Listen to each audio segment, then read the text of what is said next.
ছাত্ৰ ছাত্ৰীসকল মই নৱম আৰু দশম শ্ৰেণীৰ গণিতৰ কমপ্লিট কোৰ্সটো ভিডিঅ' আকাৰে প্ৰকাশ কৰিম গতিকে তোমালোকে যদি অংক শিকিব বিচাৰা তেতিয়াহলে মোৰ কনফিডেন্সিয়েল ম্যাথমেটিক্স নামৰ ইউটিউব চেনেলখন এতিয়াই সাবস্ক্ৰাইব কৰি দিয়া আৰু মই কৰা প্ৰতিটো ভিডিঅ'ৰ নটিফিকেশন পাবলৈ বেল আইকনটো ক্লিক কৰি থোৱা মই আজি এইখন ভিডিঅ'ত অনুশীলনী 3.2 2 পৰা আলোচনা কৰিম একৰখিনি যি প্ৰতিস্থাপন পদ্ধতি আছে প্ৰতিস্থাপন পদ্ধতি নামৰ মই এখন ভিডিঅ' আগতে প্ৰকাশ কৰিছো গতিকে হেইখন সাইট দিবা তো প্ৰতিস্থাপন পদ্ধতিটো ক্লিয়াৰ হৈ যাব মই 2 পৰা আজি আৰম্ভ কৰিম এইখন ভিডিঅ'ত তো 2 কোৱেশ্চনটো দিয়া আছে 2x + 3y = 11 আৰু 2x - 4y = কিমান -24 ক সমাধান কৰা ইয়াৰ পৰা m ৰ মান উলোৱা যাতে y = mx + 3 গতিকে ইয়াত কোনো নিয়ম কোৱা নাই যে প্ৰতিস্থাপন বা অপনয়ন বজ্ৰগুণন পদ্ধতিৰে সমাধান কৰা এনে একো কোৱা নাই গতিকে এই অংকটো যদি ফাইনালত আহে তোমালোকে যি কোনো পদ্ধতিত সমাধান কৰিব পাৰিবা মই দেখা পাই আছো এটো অপনয়ন পদ্ধতিত কৰিলে সময় কম লাগিব আৰু অতি সহজ হ'ব হেতু কাৰণে মই অপনয়ন পদ্ধতিতে সমাধান কৰিম বলা আমি আৰম্ভ কৰো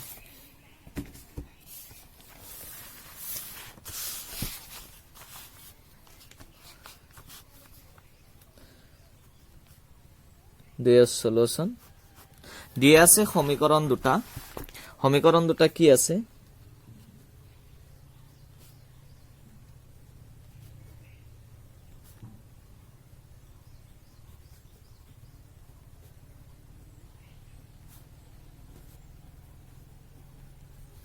সমীকৰণ দুটা কি দিয়া আছে প্ৰথমটো দিছে 2x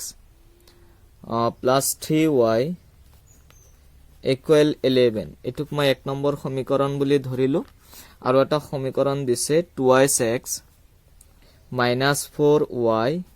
equal দি আছে -24 এটুক মই দুই নম্বৰ সমীকৰণ বুলি ললো এতিয়া চোৱা অপনয়ন পদ্ধতিত সমাধান কৰিবলৈ হলে ইয়াত দুইটা সহগ একে হ'ব লাগে x ৰ বা y ৰ যিকোনো এটাৰ সহগ একে হ'ব লাগে গতিকে ইয়াত x ৰ সহগখিনি একে আছে গতিকে আমি কি কৰি দিলে হল বিয়োগ কৰি দিলে হল সেই কাৰণে মই এখন অপনয়ন পদ্ধতিত সমাধান কৰি আছো তো ইকুৱেচন 1 - 2 কৰি দিম আমি ইকুৱেচন 1 - 2 দি সিম্পলাই মানে 1 - 2 1 ৰ পৰা 2 বিয়োগ কৰি পাও বিয়োগ কৰিলে কি পাম 2x + 3y মাইনাস ইয়াত কি আছে 2x - 4y equal 11 আছে ওপৰত 11 ইয়াত চোৱা তাৰ পৰা মাইনাস কৰিব লাগিব কি মাইনাস কৰিম 24 মাইনাস কৰিম তো এটা মাইনাস এটো হৈছে সূত্ৰৰ মাইনাস ইয়াত আৰু এটা মাইনাস দিছে তো মাইনাস মাইনাস কি হৈ যাব প্লাস কিমান হ'ব 24 তো দিস ইমপ্লাই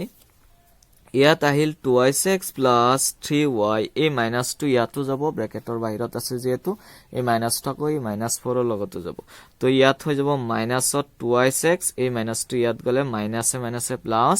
হৈ যাব 4y equal 11 ৰ লগত 25 প্লাস কৰিলে কিমান আহি যাব 35 আহি যাব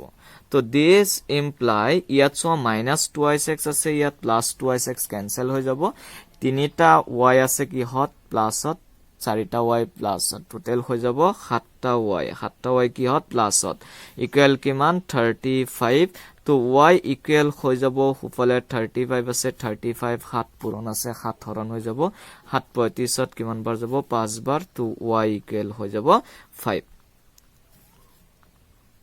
এতিয়া y ৰ মান আমি পাই গৈছো y ৰ মানটো আমি 1 বা 2 ত বহাব পাৰিম অপনয়ন পদ্ধতি অনুসৰি y ৰ মান 1 নং সমীকৰণত বহাই পাও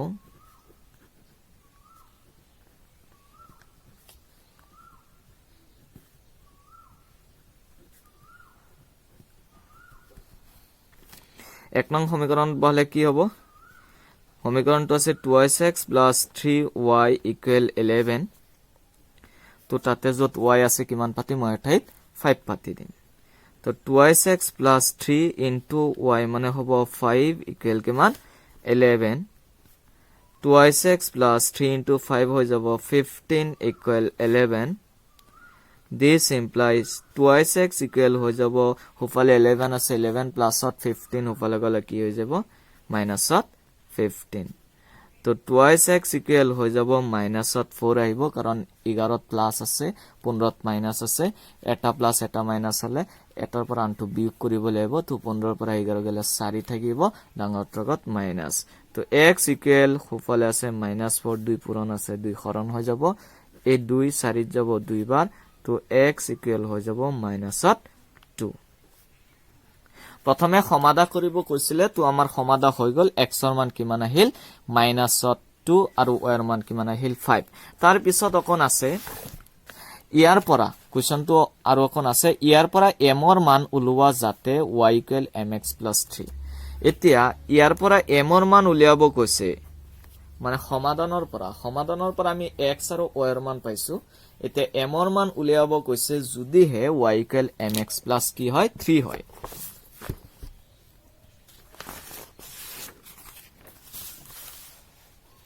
আকৌ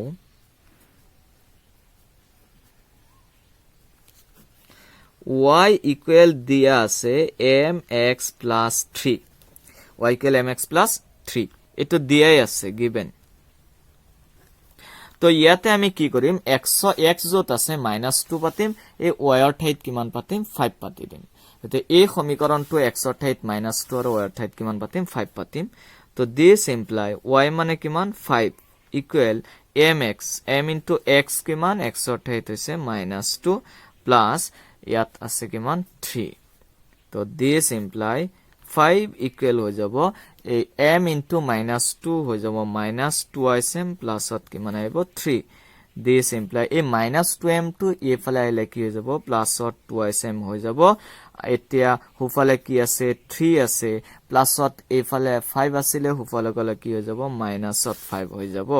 মানে দিস ইমপ্লাই 2m ইকুৱেল হৈ যাব -2 m ইকুৱেল হুফালে -2 আছে -2 2 পূৰণ 2 হৈ যাব হৰণ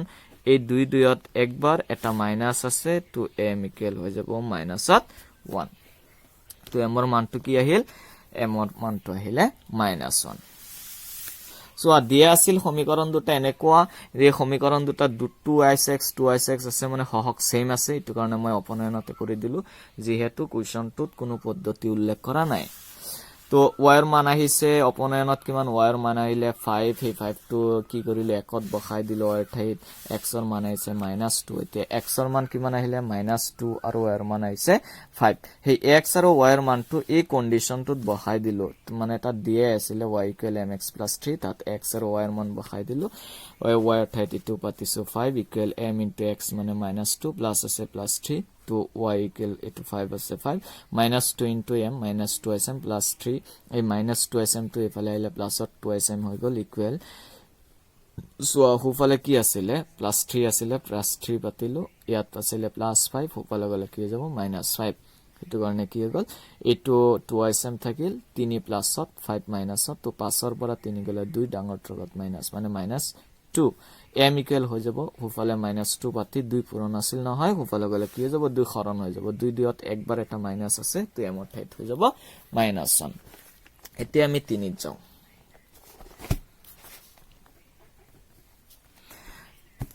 3 ত কি কৈছে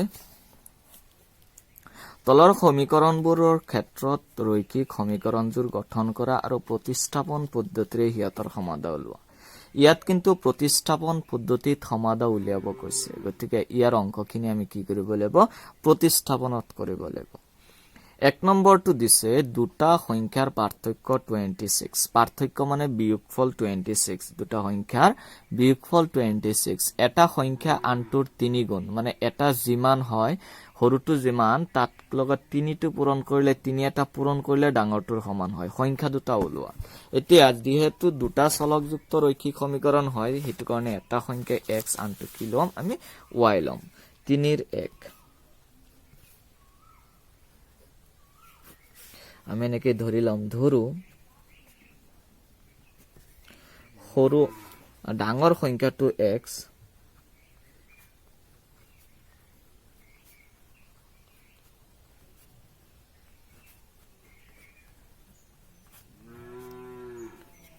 আৰু হৰু সংখ্যাটো y প্ৰশ্নমতে কি কৈছে দুটা সংখ্যাৰ পাৰ্থক্য 26 প্ৰশ্ন মতে ইহতৰ পাৰ্থক্য 26 মানে x minus y equal কিমান 26 এটো কি ইকুৱেশ্যন নম্বৰ মই 1 দি দিলো আৰু কৈছে এটা আনটোৰ 3 গুণ মানে ডাঙৰটো কি সৰুটোৰ 3 গুণ সৰুটো y লৈছো ডাঙৰটো x লৈছো হে ডাঙৰটো ইকুৱেল কি এই ডাঙৰটো ইকুৱেল সৰুটোৰ 3 গুণ মানে x ইকুৱেল 3y ঠিক আছে এটো ইকুৱেশ্যন নম্বৰ 2 বুলি আমি লৈ লব পাৰিম এতিয়া চোৱা আমি প্ৰতিস্থাপন পদ্ধতিত কি কৰো প্ৰথম ইকুৱেশ্যন বা দ্বিতীয় ইকুৱেশ্যনৰ পৰা x ৰ মান উলিয়াই 3 নম্বৰটো ই কৰো 1 ৰ পৰা উলিয়ালে 2 ত বহাও বা 2 ৰ পৰা উলিয়ালে আমি 1 ত বহাই দিও এটো ডাইৰেক্ট x ৰ মান আছে x ইকুৱেল 3y আছে হেতু কাৰণে আমি কি কৰি দিম এটো 2 ত যেটো আছে 2 ৰ মানটো 1 ত বহাই দিম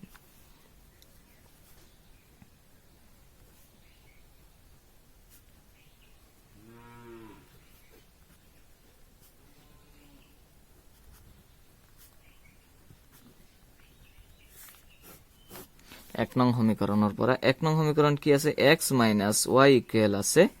26 x minus y আছে 26 x ৰ ঠাইত কি আহি যাব 3y আহি যাব গতিকে এটো 2 ৰ পৰা আনিছো x ৰ ঠাইত 3y আহি যাব minus y equal 26 যদি এনেকে না থাকিলে হেতেন তেতিয়া হলে x বা y ৰ মান আমি আনি হেতুক 3 নম্বৰ ইকুৱেশ্যন বুলি লিখি পিছতহে কৰিব লাগিলে কিন্তু ডাইৰেক্ট ইয়াত আহিয়ে গৈছে প্ৰশ্ন মতে তো আমি 3 নম্বৰ ইকুৱেশ্যন বনোৱাৰ প্ৰয়োজন নাই তো x ৰ ঠাইত 3টা y পাতিলো মাইনাস আছে মাইনাস y ইকুৱেল 26 3টা y ৰ পৰা এটা y গলে কি হ'ব দুটা y ইকুৱেল হৈ যাব 26 দিস ইমপ্লাই y ইকুৱেল হৈ যাব ফলে 26 2 পূৰণ 2 হৰণ হৈ যাব 2 26 13 বাৰ যাব y ইকুৱেল হৈ যাব 13 ঠিক আছে y ৰ মান কিমান আছে 13 এতিয়া y ৰ মানটো কি কৰিম প্ৰতিস্থাপিত কৰিম মানে y ৰ হলনি y ৰ মান বহাম কোড বহাম 2 ত বহাই দিম ইয়াত 3 নম্বৰ ইকুৱেশ্যন যেটো নাই গতিকে 2 নম্বৰত বহাই দিলে হ'ল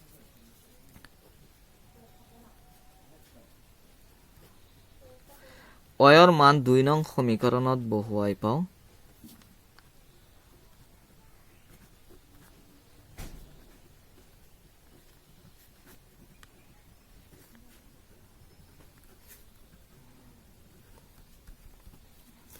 দুই নং সমীকৰণত বহুৱাই কি পাও 2 নং সমীকৰণটো কি আছিল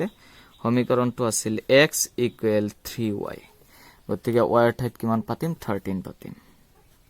3 into y মানে হৈছে 13 তো দিস ইমপ্লাই 3 পূৰণ 13 3 13 কিমান হ'ব 39 হ'ব তো আমি সৰু সংখ্যাটো লৈছিলো y আৰু ডাঙৰটো লৈছিলো x গতিকে ডাঙৰ নিৰ্ণয় ডাঙৰ সংখ্যাটো কিমান 39 আৰু সৰু সংখ্যাটো 13 নিৰ্ণয়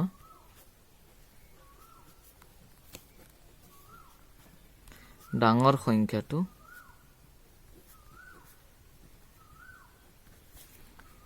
x equal 39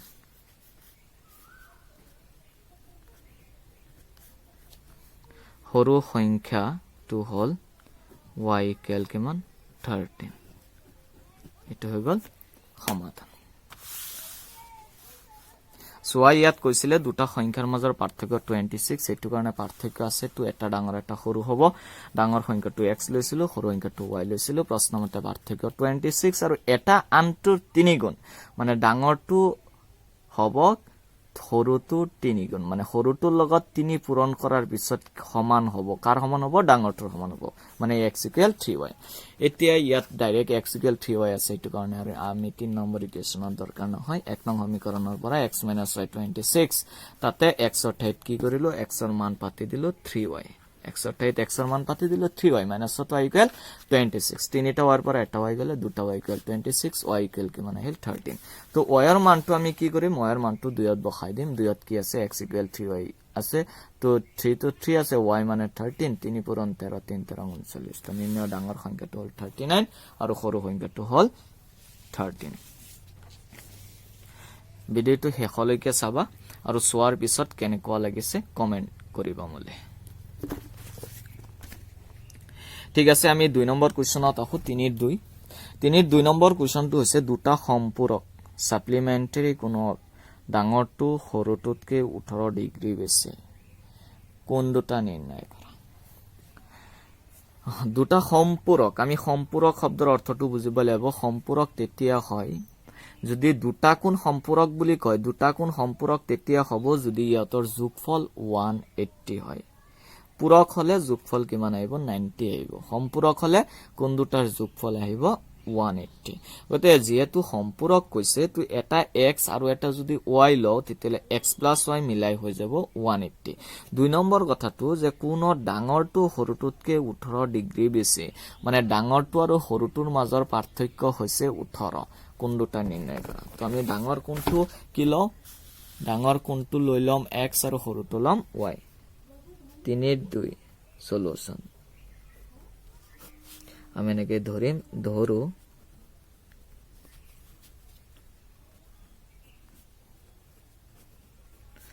ডাঙৰ কোণটোৰ মাপ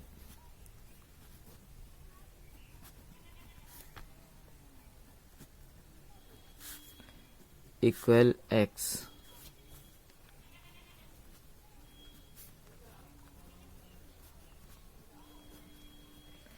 সৰু কোণটোৰ মাপ ইকুৱেল y ইয়াতে ডিগ্ৰী দিব পাৰা কিন্তু আমি ইকুৱেশনৰ ডিগ্ৰী ব্যৱহাৰ নকৰো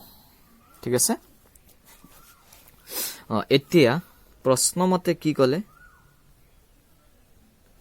প্ৰশ্নমতে কৈছে কোন দুটা সম্পূৰক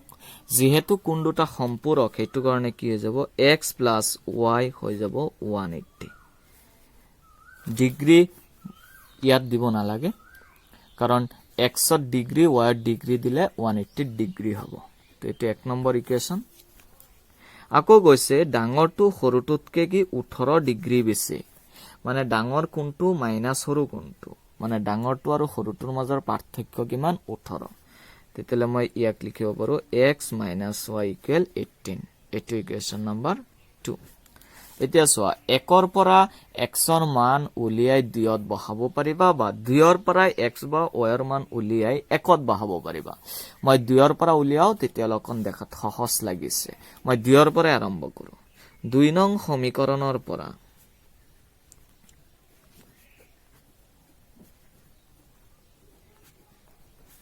2 নং সমীকৰণৰ পৰা 2 নং সমীকৰণটোত কি আছে 2 নং সমীকৰণটোত আছে x - y = 18 ঠিক আছে this imply x = হৈ যাব 18 - y টো হলে গলে +y হৈ যাব এটো ইকুৱেশন নম্বৰ 3 দিলো 2 ৰ পৰা মই আৰম্ভ কৰিছো সাধাৰণতে এই যেটো তোমাৰ দেখাত সহজ লাগিব হেতুৰ পৰা আৰম্ভ কৰিবা অংকটো সহজ হ'ব তো x - y 18 x = হৈ গল 18 + y এতিয়া এটো হল 3 নম্বৰ ইকুৱেশন x = যেটো পালো এতিয়া এটো আহিছে 2 নম্বৰৰ পৰা তো আমি 2 ত বহাব নোৱাৰিম আমি বহাম 1 ত 1 নং সমীকৰণৰ পৰা পাও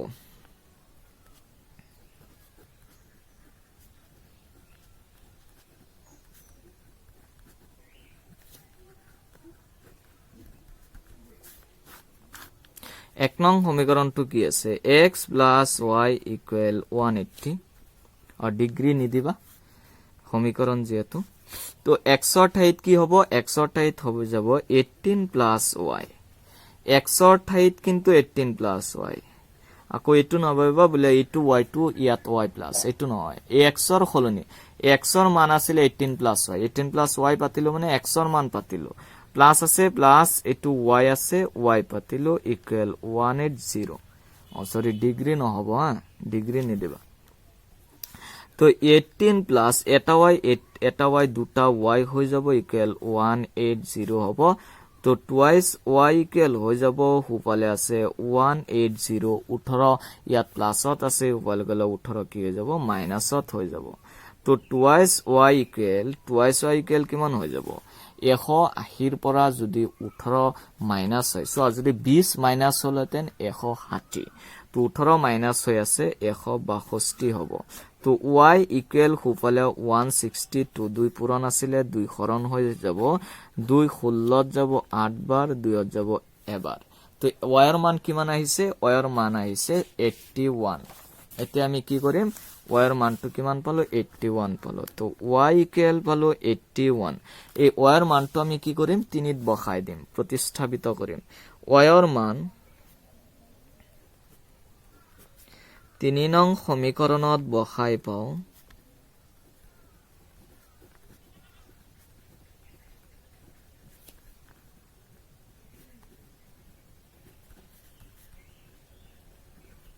তিন নং সমীকৰণত বহালে কি হ'ব 3 নং সমীকৰণটো আছিলে x ইকুৱেল 18 প্লাস y এটো সোয়া 3 নম্বৰ সমীকৰণ x ইকুৱেল 18 প্লাস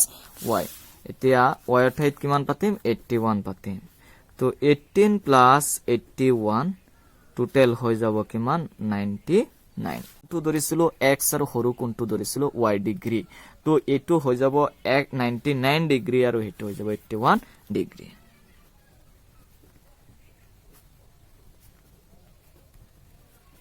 নিৰ্ণয়ৰ ডাঙৰ কোণৰ মাপ হ'ব বা কোণটোৰ মাপ হ'ব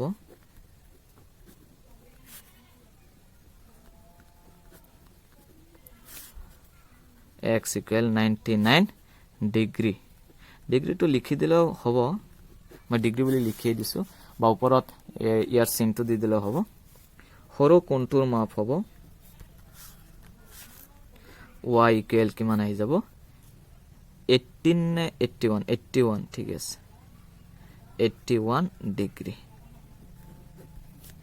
তো এটো হৈ গ'ল আমাৰ সমাধান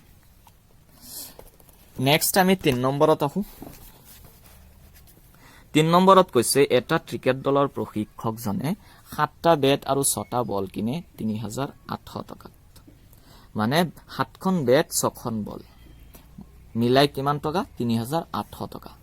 পিছত তেও 3খন বেট 5টা বল কিনে 1750 টকাত মানে 7খন বেট 6খন বলৰ দাম 3800 টকা আৰু 3খন বেট 5টা বলৰ দাম 1750 টকা প্ৰতিখন বেট প্ৰতিটো বলৰ দাম ওলো গতিকে আমি প্ৰতিটো বেট x বুলি ধৰি লম আৰু প্ৰতিটো বলৰ দাম y টকা বুলি ধৰি লম 3 নম্বৰ 3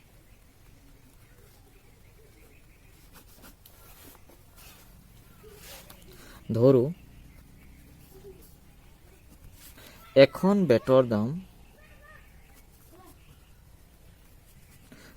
এখন বেটৰ দাম x টকা এখন বলৰ দাম y টকা এখন বলৰ দাম y টকা এখন বলৰ দাম কিমান y টকা এখন বেটৰ দাম x টকা এখন বলৰ দাম কিমান y টকা প্ৰশ্ন মতে কৈছে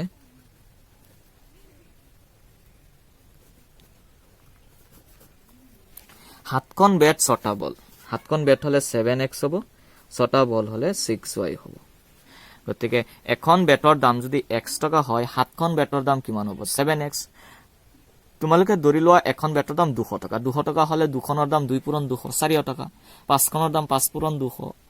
মানে 1000 টকা এনেকে 7খনৰ দাম 7 পূৰণ 200 হ'ব তো x টকাকে হলে কিমান হ'ব 7x হ'ব এখন বলৰ দাম যদি y টকা হয় তেতিয়া হলে কিমানটা বলৰ কথা কৈছে 6টা বলৰ কথা কৈছে তো 6y হ'ব মিলাই কিমান টকা মুঠ 3800 টকা ইকুৱেশ্যন নম্বৰ 1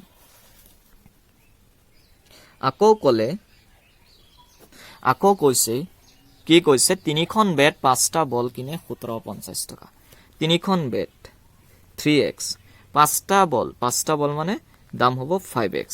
মিলাই কিমান টকা 1750 টকা ইকুৱেশ্যন নম্বৰ 2 এতিয়া প্ৰতিস্থাপন পদ্ধতি দি সমাধান কৰিব দিছে আমি 1 ৰ পৰা আৰম্ভ কৰিব পাৰো 2 ৰ পৰা আৰম্ভ কৰিব পাৰো মই 2 ৰ পৰা আৰম্ভ কৰো তেতিয়া লক্ষণ সহজ হ'ব অংকটো 2 নং সমীকৰণৰ পৰা পাও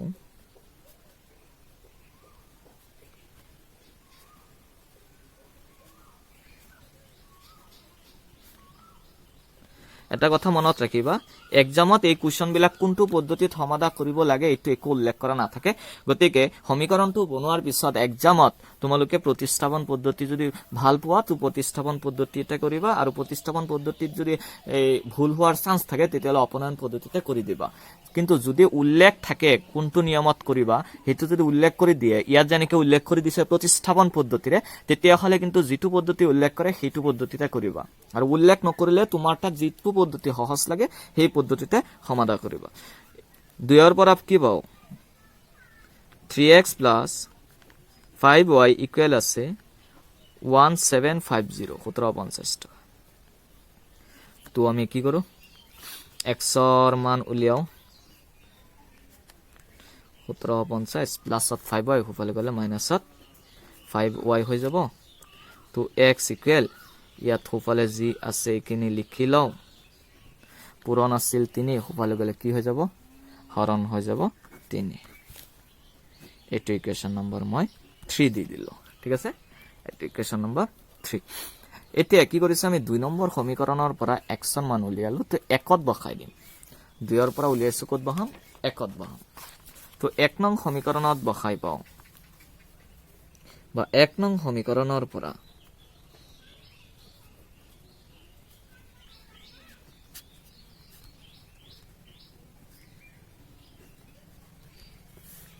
এক নং সমীকৰণটো কি আছিল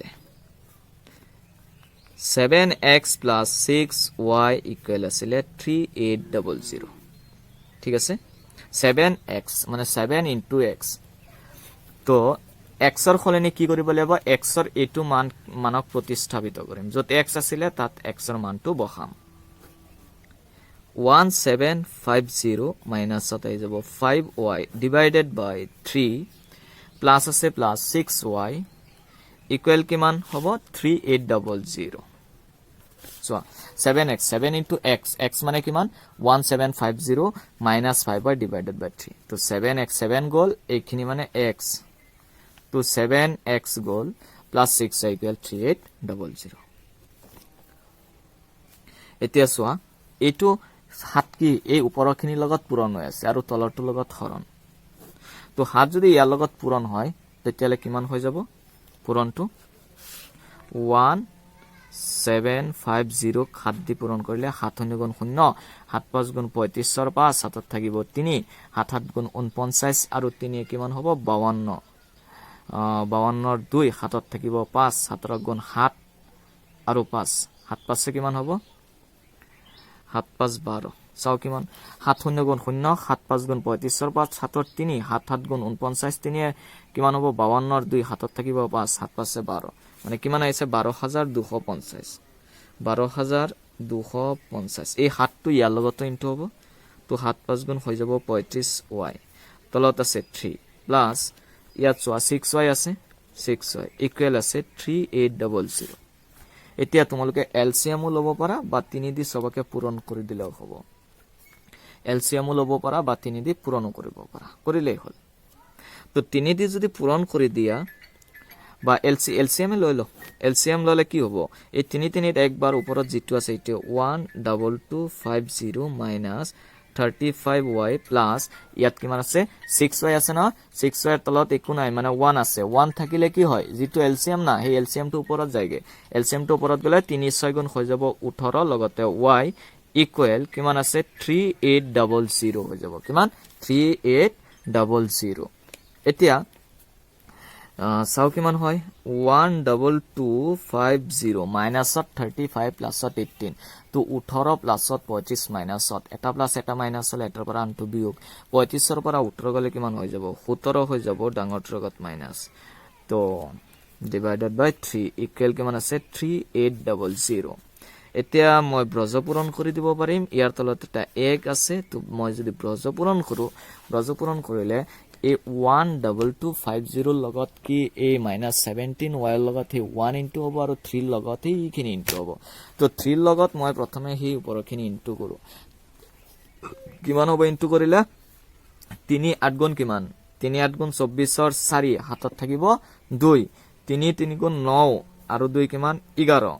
লগতে দুটা শূন্য আছে ইকুৱেল এইখিনি লগত 1 পূৰণ কৰিলে এইখিনি থাকিব মাইনাসত কিমান 17y এতিয়া আমি y খিনি এক সাইড কৰিম বাকি খিনি সংখ্যা খিনি এক সাইড মাইনাসত 17y আছে এফালে লৈ আহো তে প্লাসত 71 হৈ যাব ওপলে আছে 12250 আৰু এইফালে প্লাছত 11,400 ওপৰলৈ গ'লে মাইনাছত 11,400 কিমান আহিব 17y ইকুৱেল হৈ যাব 12,250 পৰা 11,400 গ'লে কিমান থাকিব 12,250 11,400 বিয়োগ কৰিলে এইটো আহিব 5 ইয়াত 2 আছে নহয় ইয়াৰ পৰা 1 আহিব 12ৰ পৰা 4 গ'লে 8 আৰু এইখিনি কি হৈ যাব 0 0 মানে কিমান আহিল 850 তো y ইকুৱেল হৈ যাব 850 17 পূৰণ আছিলে 17 হৰণ এই 17 85 কিমান বাৰ যাব 5 বাৰ যাব 5 17 85 ইয়াত চোৱা 7 5 গুণ 35ৰ 5 7ত থাকিব 3 5ৰ গুণ 5 3 8 তো 5 বাৰ আৰু লগতে এটা 0 আছে তো y ৰ মান কিমান পালো আমি 50 এতিয়া y ৰ মানটো আমি কি কৰিম এই y ৰ মানটো 3 নম্বৰ সমীকৰণত বহাই দিম 3 নম্বৰ সমীকৰণটো এইটো আছিল y ৰ মান 3 নং সমীকৰণত বহাই পাও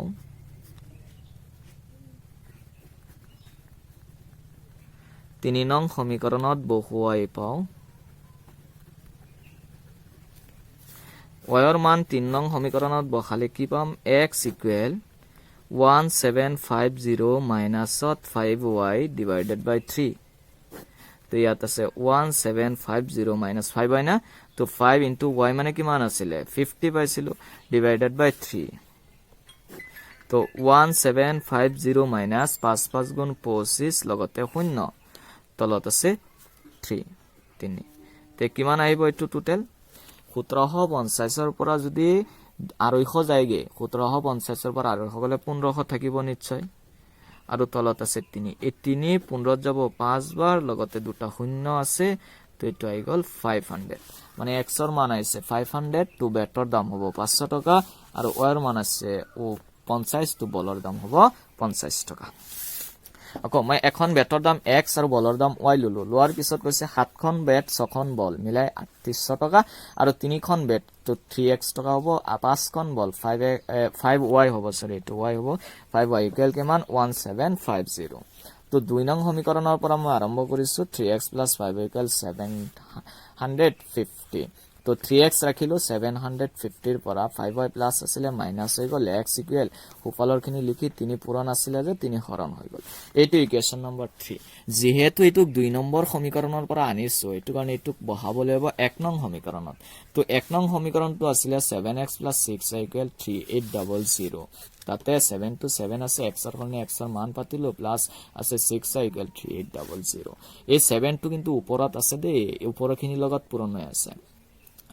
আৰু 7 ৰ তলত যেটা 1 আছে হে 1 2 তলত 3 লগত ইনটু তো 7 ইনটু 1750 হৈ গল 12250 মাইনাস টু মাইনাস এই 7 5 গুণ 35 লগতে y তলত আছে 3 প্লাস 6y ইকুৱেল 3800 তিনি এলসিএম লৈ ললো ওপৰত যেটো আছে এটোৱে থাকিলে প্লাস তলত ইয়াত 1 আছে তো এলসিএম যে 3 লৈছো 1 3 যাব 3 বাৰ তো 3 পূৰণ 6 18 লগতে y ইকুৱেল 3800 সংখ্যা আছে 12250 মাইনাসত 35y আৰু প্লাসত আছে 18y তো মাইনাসত 35y প্লাসত 18y এটা প্লাস এটা মাইনাস তো কি কৰিব লাগিব এটাৰ পৰা আনটো বিয়োগ 25 টা y ৰ পৰা 18 টা y গলে 17 টা থাকে ডাঙৰ লগত মাইনাস ইকুৱেল 3800 এতিয়া ব্ৰজপূৰণ কৰি দিলো ব্ৰজপূৰণ কৰিলে কি হ'ব এই 3 লগত এই 3800 ইনটু হ'ব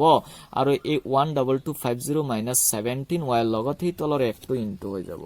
তো এইটো আহিলে 3 লগত ইনটু কৰিলে কি হল 11400 হৈছে এতিয়া মাইনাসত 17y টু ইফালে আহিলে প্লাসত 17y 12250 আছিল এইটো লিখি এইটো প্লাসত আছিল ওপৰলৈ গলে মাইনাসত কিমান 12250 ৰ পৰা 11400 গলে 850 তো y ইকুৱেল হৈ গলে 850 17 পূৰণ আছিল হৰণ 17 850ত 50 বাৰ যায় y ইকুৱেল 50 এতিয়া y ৰ মানটো কি কৰি দিম 3 ত বহাই দিম 3 নম্বৰ সমীকৰণটো আছিল এইটো 1750 মাইনাস 5y 5 ইনটু y মানে 50 তো 1750 পৰা এই 5 5 গুণ 25 লগতে 0 1750 ৰ পৰা 250 গলে 1500 থাকে 3 1500 500 বাৰ যায় তো y ইকুৱেল কিমান আহিলে x ইকুৱেল কিমান আহিছে 500 আহিছে তো নিৰ্ণয় বেটৰ দাম কিমান হ'ব 500 আৰু বলৰ দাম হ'ব নিৰ্ণয় এখন বেটৰ দাম x ইকুৱেল 500 টকা আৰু এখন বলৰ দাম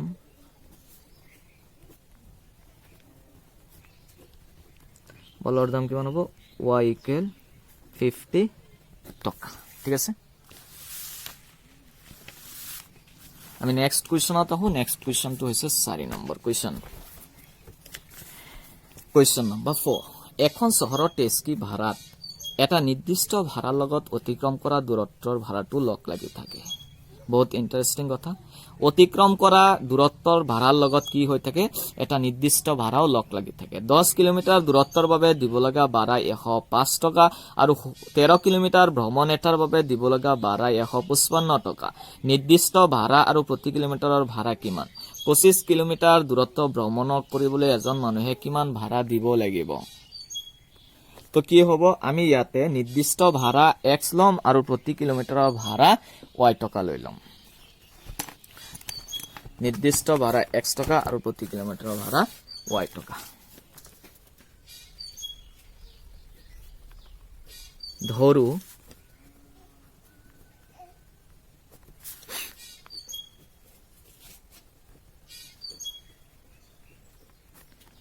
নিৰ্দিষ্ট ভাড়া পরিমাণ x টাকা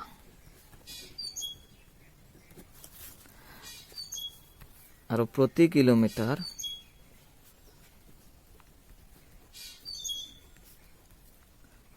ভাড়ার পরিমাণ y টাকা এতিয়া প্রতি কিলোমিটার যদি y টাকা হয় সোয়া কোনোবাই যদি 2 কিলোমিটার যায় 2y হ'ব কোনোবাই 5 কিলোমিটার গলে 5y হ'ব 10 কিলোমিটার গলে 10y হ'ব এনেকৈ গৈ থাকিব প্ৰতি কিলোমিটাৰৰ ভাড়া আৰু x টকাটো হৈছে নিৰ্দিষ্ট ভাড়া এই নিৰ্দিষ্ট ভাড়াটো ফিক্সড হৈ আছে গতে কোনোবাই 2 কিলোমিটাৰ গলে 2y টো আছে লগতে x টকা এটা দিবই লাগিব হেতু নিৰ্দিষ্ট ফিক্সড হৈ থকা ভাড়াটো তো আমি এনেকৈ ধৰিব লাগিব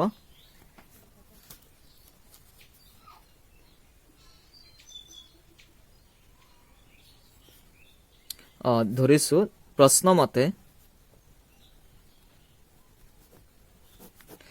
মতে কি কলে 10 কিলোমিটাৰৰ বাবে দিব লগা ভাড়া 105 টকা 10 কিলোমিটাৰৰ বাবে কিমান 105 টকা তো 10 কিলোমিটাৰ 1 কিলোমিটাৰ যদি y হয় 10 কিলোমিটাৰ কিমান হ'ব 10y লগতে x টকা দিবই লাগিব এটো ফিক্সড টোটাল মিলাই কিমান হৈ যাব 105 টকা হ'ব এটো ইকুৱেশ্যন নম্বৰ 1 So, এইটো কেনেকৈ প্লাস হৈছে কিয় প্লাস হৈছে মিটাৰ চাৰ্জ যেনেকুৱা 30 টকা 30 টকা এটা মিটাৰ চাৰ্জ ফিক্স থাকে আৰু ইউনিট চাৰ্জ ধৰিলো 5 টকাকে যদি ইউনিট চাৰ্জ 5 টকাকে হয় পাৰ ইউনিট কাৰেন্টৰ কোনোবাই 7 ইউনিট পুৰে তেতিয়াহলে তাত টকা হ'ব 7 5 গুণ 35 আৰু 30 টকা এটা লগত দিব লাগিব প্লাস 30 মিলাই হৈ যাব 65 টকা কোনোবাই ধৰিলো 10 ইউনিট পুৰিছে 10 ইউনিট পুৰিলে কিমান হ'ব 5 পূৰণ 10 50 টকা হ'ল আৰু মিটাৰ চাৰ্জটো 30 টকা দিবই লাগিব তো হেতু 30 টকা দিলে কিমান হ'ব 50 আৰু 30 সে 80 টকা কোনোবাই 1 ইউনিট পুৰিছে 1 ইউনিটৰ কিমান হে 5 টকা যোগ 30 টকা এটা দিবই লাগিব টোটাল কিমান হৈ গল 25 টকা ইয়াটো ঠিক এই x টো হৈছে ফিক্স টো যেটো মানে দিবই লাগিব আৰু এইটো হৈছে প্ৰতি কিলোমিটাৰ কেই কিলোমিটাৰ যোৱা তাৰ ওপৰত এটো নিৰ্ভৰ কৰিব তো 10 কিলোমিটাৰৰ ভাড়া হলে 1 কিলোমিটাৰৰ y হলে 10 কিলোমিটাৰ 10y হ'ব আৰু x টকা এটা দিবই লাগিব মিলাই কিমান 105 টকা আকৌ কৈছে আকৌ কি কলে 13 দিছে ইয়া 13 নহব 15 কিলোমিটাৰ হ'ব হা ইয়াতে কোৱেশ্চনটো 13 কিলোমিটাৰ দিয়া আছে কোৱেশ্চনটোত ভুল আছে ইয়াতে এটো 15 বনাই দিয়া এটো হ'ব 15 কিলোমিটাৰ তো 15 কিলোমিটাৰৰ ভাড়া কিমান 155 টকা 1 কিলোমিটাৰ y হলে 15 হৈ যাব 15y প্লাস এটো আছে x মিলাই কিমান 155 ইকুৱেশ্যন নম্বৰ 2 ঠিক আছে এতিয়া আমি কি কৰিম এটো প্ৰতিস্থাপন কৰিব দিছে কাৰণ আমি প্ৰতিস্থাপনত কৰিম কিন্তু অপনয়নত কৰিলে একেবাৰে সহজ আছিল ঠিক আছে আমি একৰ পৰা আৰম্ভ কৰো 1 নং সমীকৰণৰ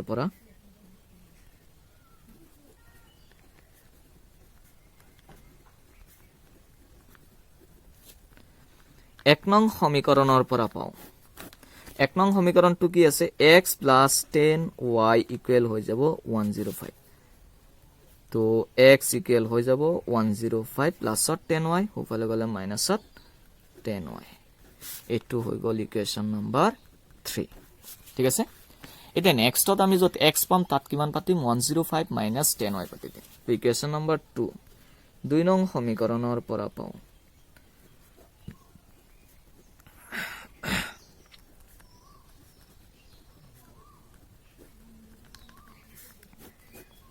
2 নং সমীকৰণটো কি আছে x + 15y = 155 ঠিক আছে x ৰ ঠাইত x ৰ মান পাতি দিম প্ৰতিস্থাপিত কৰিম x ৰ মানক কিমান 105 + 10y এটো x ৰ ঠাইত x ৰ মান পাতিম 105 - 10y এইখিনি পাতিল x ৰ ঠাইত x ৰ মান প্লাস আছে 15y = কিমান 155 তো 105 মাইনাস 10y প্লাস আছে 15y এই 15টা y এর পৰা 10টা y গলে কিমানটা থাকে 5টা y থাকে লগতে 105 আছে equal 155 this imply আছে 5y equal হুফালে আছে 155 প্লাসত 105 হুফালে গলে মাইনাসত হৈ যাব 105 তেতিয়াহলে 5y equal হ'ব 155 ৰ পৰা 105 গলে কিমান থাকিব 50 তো 50 হল y equal কিমান আহিব y equal আহিব 10 হয়নে তো এটো y equal হ'ব পালে 50 আছে 50 ইয়াত 5 পূৰণ 5 হৈ গল হৰণ 5 50 10 বাৰ তো y equal আহি গল 10 এতিয়া y ৰ মান আমি কি কৰিম 3 নম্বৰ সমীকৰণটোত প্ৰতিস্থাপিত কৰিম y ৰ মান 3 নং সমীকৰণত বহাই পাও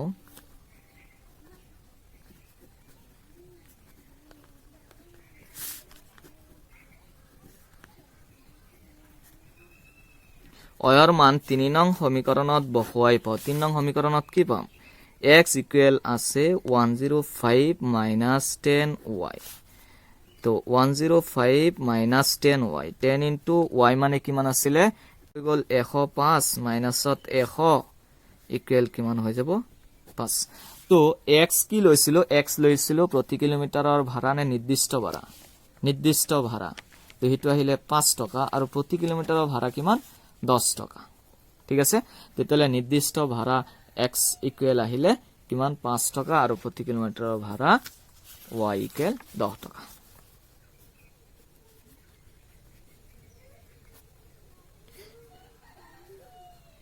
নিৰ্দিষ্ট ভাড়া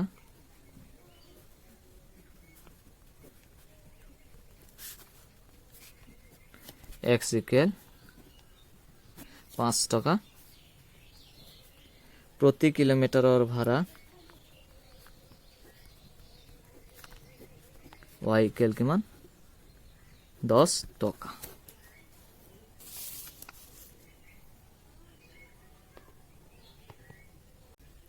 এতিয়া 25 কিলোমিটাৰ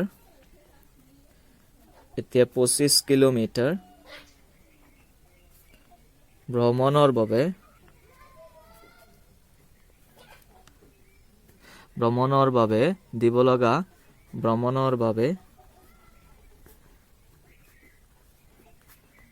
দিব লগা ভাড়াৰ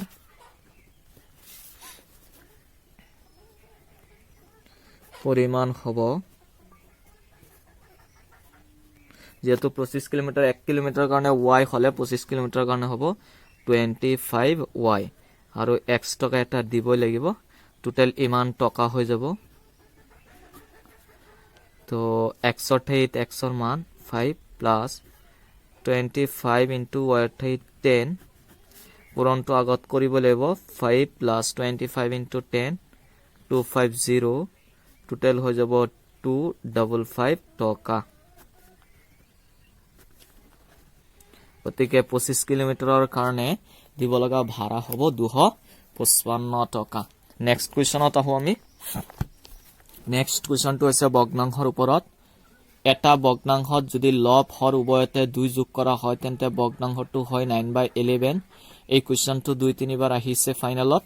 যদি লব আৰু হৰ উভয়তে 3 যোগ কৰা হয় তেন্তে ভগ্নাংশটো 5/6 হয় ভগ্নাংশটো ওলোৱা গতিকে ভগ্নাংশ মানে ভগ্নাংশত এটা হৰ থাকে এটা লব থাকে গতিকে আমি লবটো x হৰটো y লম লোৱাৰ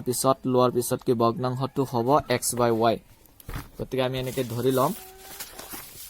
ধৰো এটো 3/5 ধৰো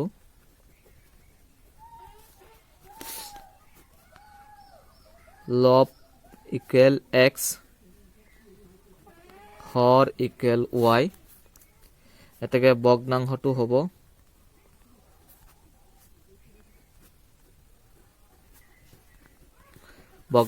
হ'ব কি হ'ব x/y ভগ্নাংশ এটা লব থাকে হৰ থাকে লব ওপৰত হৰ তলত থাকে তো লব যদি x লও হৰ যদি y লও ভগ্নাংশটো হ'ব x/y প্ৰশ্ন মতে কি কৈছে যদি লব হৰ উভয়তে 2 যোগ কৰা হয় যদি কি কৰা হয় লব হৰ উভয়তে 2 যোগ কৰা হয় লব আৰু হৰ উভয়তে যদি কি কৰো 2 কে যোগ কৰো প্ৰশ্ন মতে এটো হল ভগ্নাংশ ইয়াৰ লগত 2 যদি যোগ কৰো লব হৰ উভয়তে লবটো 2 যোগ কৰিলো হৰটো 2 যোগ কৰিলো তেতিয়ালে কিমান হয় 9/11 হয় এটো বাতিলো 9/11 এতিয়া আমি ব্ৰজ পূৰণ কৰি দিম ব্ৰজ পূৰণ কৰিলে এই x প্লাস 2 লগত 11 ইনটু হ'ব মানে 11 ইনটু হৈ যাব x প্লাস 2 তাৰ সমান হ'ব এই y প্লাস 2 লগত 9 মানে 9 into y plus 2 11 into x হৈ যাব 11 2 এর লগত পূৰণ হলে 22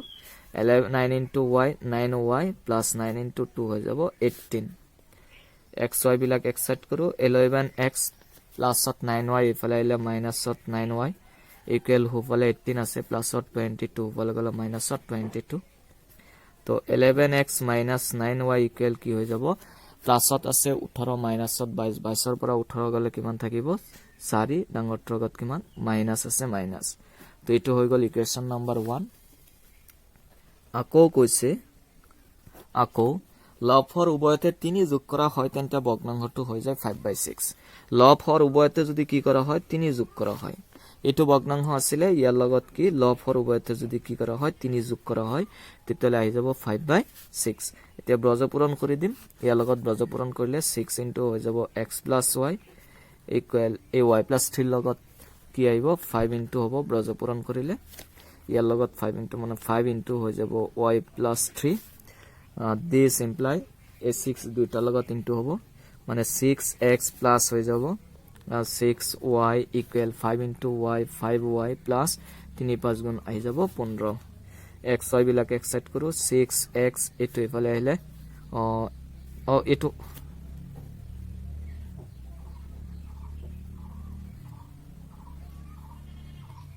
সরি এটো x plus y x plus 3 আছিল হ্যাঁ এটো 3 আছিল কিন্তু দেই এটো 3 আছিল তো 3 into 6 হৈ যাব 18 ইয়াতে y নাই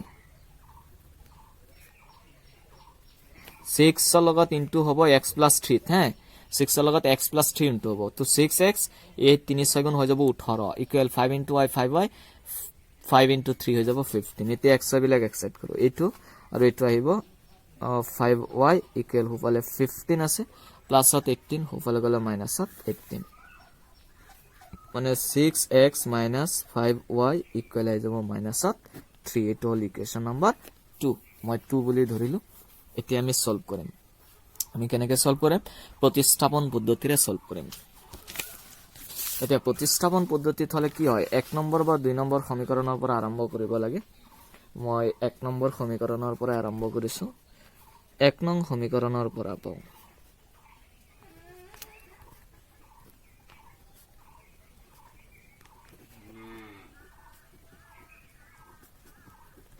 এক নং সমীকৰণৰ পৰা পাও 1 নং সমীকৰণটো কি আছে 11x - 9y ইকুয়াল আহিব -4 this imply কি কৰিব লাগিব 11x ৰাখি দিও মাইনাসত 9y আছে হেফালে গলে প্লাসত 9y হৈ যাব -4 this imply x equal 9y আছে -4 11 পূৰণ 11 হৈ যাব হৰণ এইটো হৈ যাব ইকুয়েশন নাম্বার 3 ঠিক আছে তো এইটো আহিলে equation number 3 equation number 3 to কি x equal 9y - 4 divided by 11 এতিয়া কি কৰিম ইকুয়েশন 3 যেটো পাইছো হেতু 1 ৰ পৰা যেটো পাইছো তো আমি 2 ত বহাই দিম 2 নং সমীকৰণৰ পৰা পাও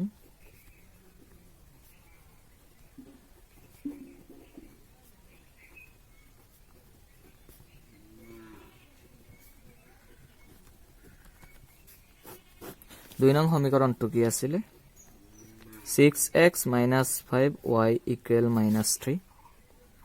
6 into x x ৰ ঠাইত x ৰ মান পাতিম x ৰ মান কি আছে 9y minus 4 divided by 11 মাইনাসত আছে 5y equal minus 3 this imply কি হ'ব চোৱা এই 6 টো কি হৈ যাব এইখিনি লগা 3 টো হৈ যাব এই 6 9 গুণ আহি যাব 54 minus 6 4 গুণ হৈ যাব 24 divided by 11 ইয়াত মাইনাসত আছে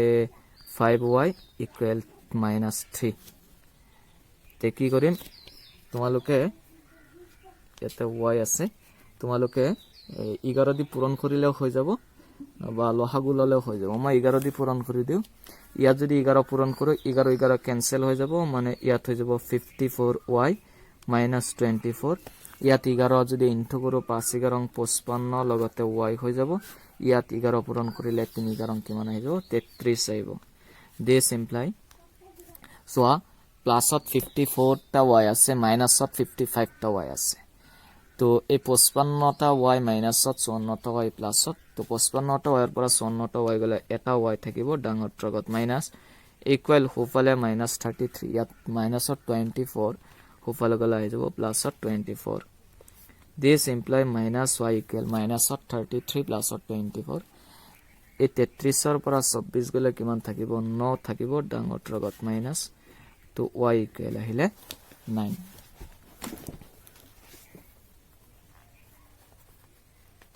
33 13 পৰা সৰি গলা 9 ঠিক আছে তো y এৰ মানটো আমি কি কৰিম y এৰ মানটো 3 ত বহাই দিম y এৰ মান 3 নং সমীকৰণত বহাই পাও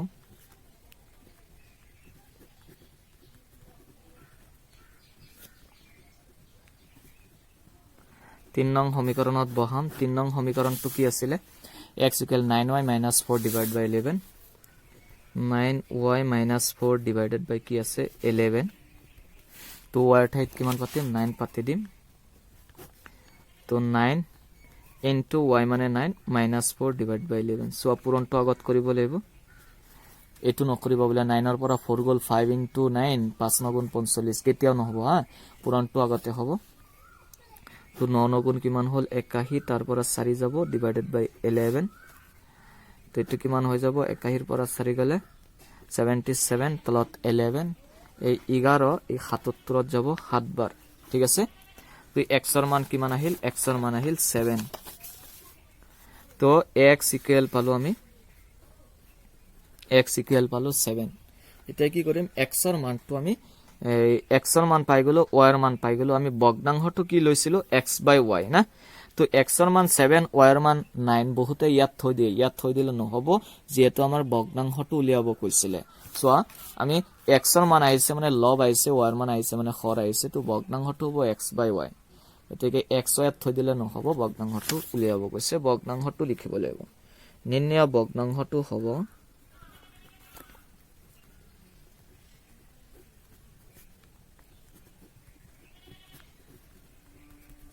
বগ্নাংশটো কি মান হ'ব x by y হ'ব x ৰ ঠাইত আহিব 7 y ৰ ঠাইত আহিব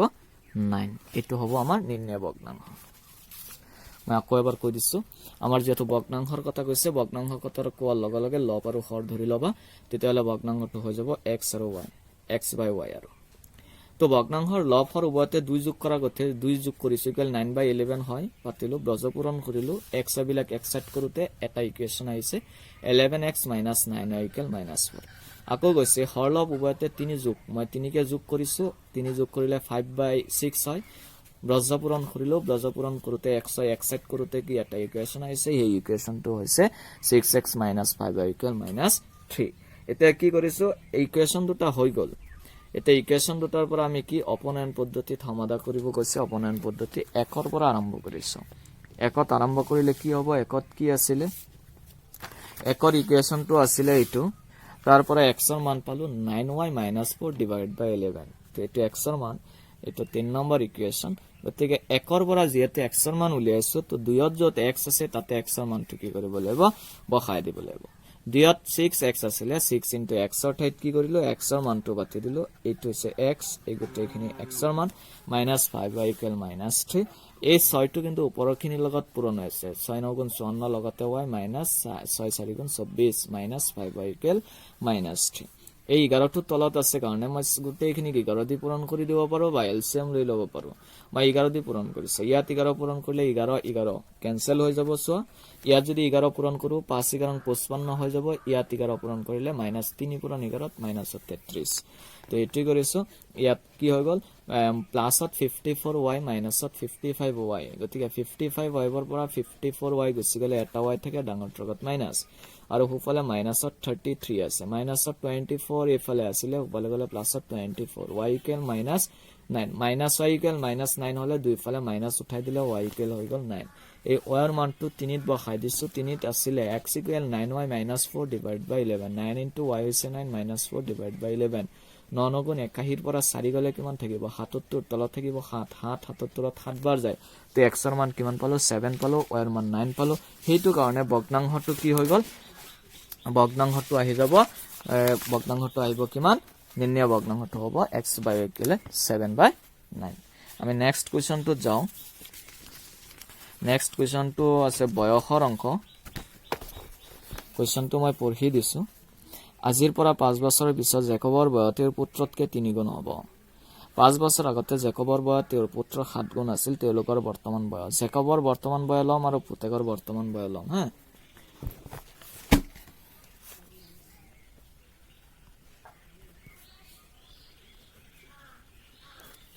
ধৰো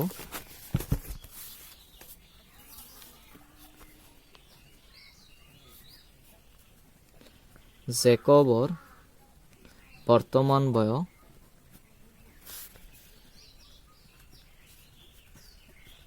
x বছৰ ঠিক আছে জেকবৰ বৰ্তমান বয়স মই 1 বছৰ ললো আৰু পুতেকৰ বৰ্তমান বয়স ইকুৱেল y বছৰ ললো এতিয়া ইয়াত কৈছে যে 5 বছৰ আগতে আৰু কি 5 বছৰ পিছত 5 বছৰ আগতে 5 বছৰ পিছত এই আগত আৰু পিছত আমি বুজি পাব লাগিব এতিয়া আমাৰ বৰ্তমান বয়স যদি যিমান বৰ্তমান বয়স যাৰ যিমান আছে 5 বছৰ আগতে সবৰে 5 বছৰকে কম আছিল ধৰিলো কাৰোবাৰ বৰ্তমান বয়স 16 বছৰ আছে বা 15 বছৰ আছে তো 15 বছৰ যাৰ বৰ্তমান বয়স আছে 5 বছৰ আগতে কি আছিল এই 15 পৰা 5 বছৰ কম আছিল মানে 15 - 5 ইকুৱেল 10 বছৰ এনেকে 16 বছৰ যাৰ হৈছে 16 বছৰ যাৰ হৈছে 5 বছৰ আগতে কিমান আছিল 16 - 5 মানে 11 বছৰ আছিল জেকবৰ বৰ্তমান বয়স x বছৰ ললো আৰু পুতেকৰ বৰ্তমান বয়স y বছৰ ললো 5 বছৰ পিছত কলে জেকবৰ বয়সও 5 বছৰ বাঢ়ি যাব পুতেকৰ বয়সও 5 বছৰ বাঢ়ি যাব কি কৈছে 5 বছৰ পিছত 5 বছৰ পিছত কৈছে জেকবৰ বয়স এটো আজিৰ পৰা 5 বছৰ পিছত জেকবৰ বয়স তেওঁৰ পুত্ৰতকৈ 3 গুণ হ'ব গতিকে পুতেকৰ বয়সৰ 3 গুণ জেকৰ বয়স কিমান তাৰ পুতেকৰ বয়সৰ 3 গুণ হ'ব তো পুতেকৰ বয়স কিমান y + 5 তাৰ কিমান গুণ হ'ব 3 গুণ হ'ব তো this imply x + 5 equal 3 into y 3y 3 into 5y হৈ যাব 15 তো xy বিলাক এক সাইড কৰো প্লাস 3y আছে না এইফালে আহিলে -3y হৈ যাব ইকুৱেল হ'বলে 15 প্লাসত 5 আছে হ'বলে গলে মাইনাসত 5 হৈ যাব this imply x - 3y equal হৈ যাব 10 ইকুৱেশ্যন নম্বৰ 1 তাৰ পিছত আকৌ কৈছে যে 5 বছৰ আগতে 5 বছৰৰ আগতে কি কলে চোৱা আকৌ কৈছে 5 বছৰ আগতে জেকবৰ বয়স পুত্ৰতকৈ 7 গুণ আছিল জেকৰ বয়স কি আছিল পুত্ৰতকৈ 7 গুণ আছিল মানে পুত্ৰৰ বয়সৰ লগত 7 পূৰণ কৰিলে জেকবৰ বয়স হ'ব জেকবৰ বয়স এতিয়া 5 বছৰ আগতে জেকবৰ বয়সও 5 বছৰ কম আছিল পুতেকৰ বয়সও কি 5 বছৰ কম আছিল এটো 5 বছৰ আগতে লৈকে আমি পাতিলো 5 বছৰ আগতে কি জেকবৰ বয়স পুত্ৰতকৈ 7 গুণ মানে জেকবৰ বয়স ইকুৱেল 7 পূৰণ পুতেকৰ বয়স জেকবৰ বয়স ইকুৱেল কি 7 পূৰণ পুতেকৰ বয়স মানে পুতেকৰ বয়সৰ 7 গুণ তো দিস ইমপ্লাই ইয়াত হৈ যাব x - 5 equal 7 into y 7y - 7 5 গুণ হৈ যাব 35 দি xy বিলাক এক সাইড কৰো x - এটো হৈ যাব 7y ইকুৱেল হ'বলে -35 আছে ইয়াত -5 হ'বলে গলে কি হৈ যাব +5 আহি যাব তো এইটো হৈ গ'ল x minus 7y equal minus 35 plus 5 35 পৰা 5 গলে কিমান 30 ডাঙৰ ত্ৰগত মাইনাস এইটো হৈ গ'ল ইকুৱেশ্যন নম্বৰ 2 এতিয়া সো ইকুৱেশ্যন নম্বৰ 1 টো কি পালো x minus 3y equal 10 আৰু ইকুৱেশ্যন নম্বৰ 2 কিমান পালো x minus 7y equal minus 30 তো এতিয়া একৰ পৰা আৰম্ভ কৰো অপনয়ন পদ্ধতি 1 নং সমীকৰণৰ পৰা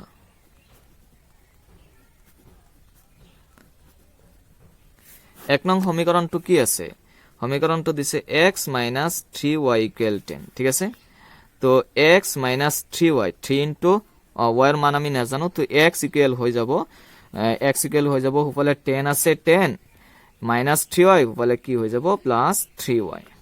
ঠিক আছে তো এইটো ইকুৱেশ্যন নম্বৰ মই 3 দি দিলো x equal 10 plus 3y হৈ গল এতিয়া এই x equal 10 plus 3y কি কৰিম প্ৰতিস্থাপিত কৰিম একৰ পৰা আনিছো নহয় 2ত বহাই দিম আমি ইয়াক যদি 2ত বহাও 2 নং সমীকৰণৰ পৰা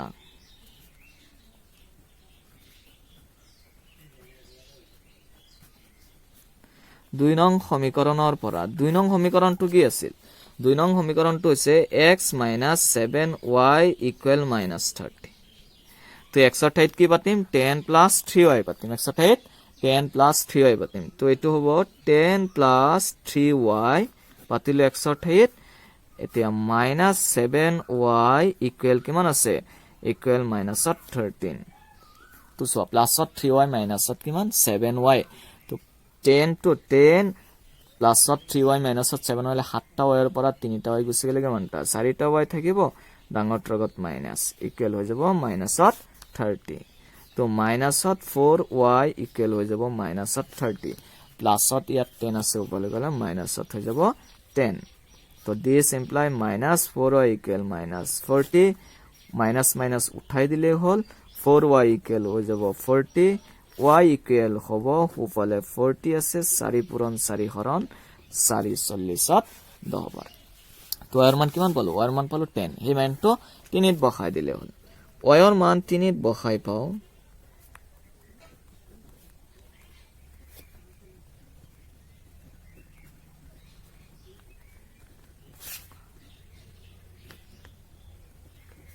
y এর মান 3 নং সমীকৰণত বহুৱাই পাও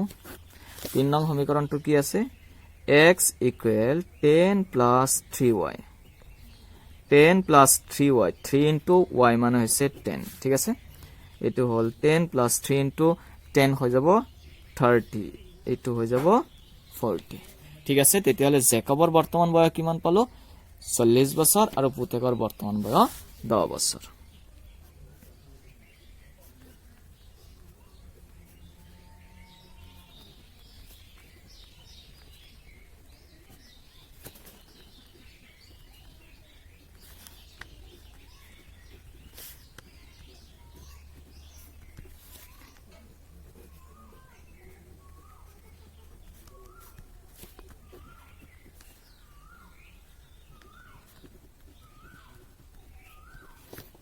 এইটোই হল নিৰ্ণয়